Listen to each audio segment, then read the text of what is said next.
পারি বাংলাদেশের স্বাধীনতা সার্বভৌম এই দেশের হিন্দু মুসলমান খ্রিস্টান সকলের নিরাপত্তা একমাত্র বিএনপির হাতে নিরাপদ, অন্য কোন দলের হাতে নিরাপদ নয়।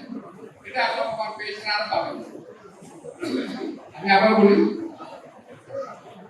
যে এখানে যারা আছেন এরা অশিক্ষিত নয়, সবাই সুশিক্ষিত। আমার কথা যদি মিথ্যা হয় আপনারা প্রমাণ করতে পারেন। বিএনপির সময় বিভিন্ন সম্প্রদায়ের লোকেরা যেরকম নিরাপদ, অন্য কোন সম্প্রদায় সবাই নিরাপদ থাকে না। যাই হোক, এখন তো আর গল্প করার সময় নাই। আমি আপনার সবাইকে আবারও শুনেছি জানি যদি আশা করি ধর্মমত নির্বিশেষে এই দেশের স্বাধীনতা আমাদের টিকিয়ে রাখতে হবে।